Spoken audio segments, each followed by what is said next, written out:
क्या बाबा बालकनाथ भक्त के चढ़ाए हुए चांदी के गहने बनाकर पहन गए?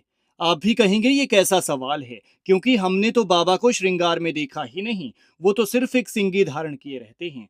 लेकिन अगर बाबा ने ये गहने नहीं पहने तो फिर वो चांदी कहाँ गई? जो भक्त ने चढ़ाई तो ज्यादा थी लेकिन मिली कम।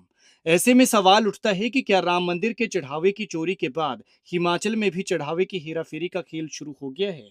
क्योंकि बाबा बालकनाथ मंदिर में चढ़ाई गई चांदी में गड़बड़ी पाई गई है। भक्त ने ज्यादा चांदी चढ़ाई थी लेकिन दर्ज कम की गई, और बाकी बची हुई कहाँ है किसी को पता नहीं है। दान 2021 का है और पोल खुली है अब 5 साल बाद 2026 में।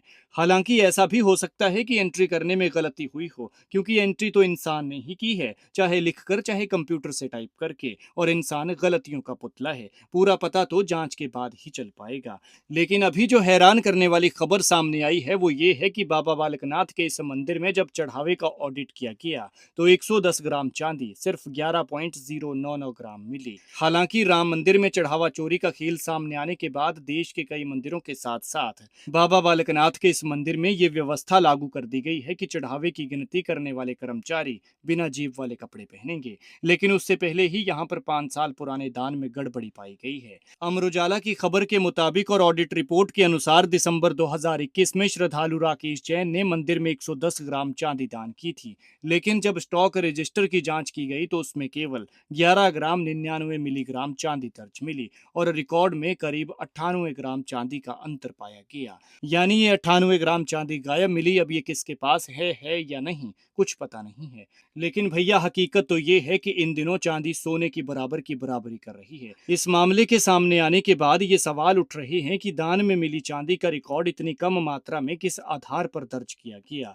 और इस गड़बड़ी के लिए जिम्मेदार कौन है? क्या कहीं यहाँ पर भी राम मंदिर जैसा खेल तो नहीं हुआ? श्रद्धालुओं का कहना है कि आस्था से जुड़े स्थानों पर दान का रिकॉर्ड पूरी पारदर्शिता के साथ रखा जाना चाहिए। अमर उजाला की खबर के मुताबिक बाबा बालकनाथ मंदिर ट्रस्ट के कार्यकारी मंदिर अधिकारी पवन कुमार भाटिया ने कहा है कि वो रिकॉर्ड देखने के बाद ही इस मामले में कुछ भी बता पाएंगे, और फिलहाल प्रशासन की ओर से इस गड़बड़ी पर विस्तृत स्पष्टीकरण सामने नहीं आया है। अब उम्मीद की जा रही है कि मंदिर प्रबंधन इस पूरे मामले की विस्तार से जांच करेगा। अगर रिकॉर्ड में किसी तरह की लापरवाही या अनियमितता सामने आती है तो संबंधित लोगों के खिलाफ कार्रवाई की जा सकती है। साथ ही भविष्य में दान के रिकॉर्ड को अधिक पारदर्शी और व्यवस्थित बनाने के लिए भी कदम उठाए जाने की संभावना है। आप इस पूरे घटनाक्रम पर क्या कहते हैं, कमेंट में जरूर बताएं।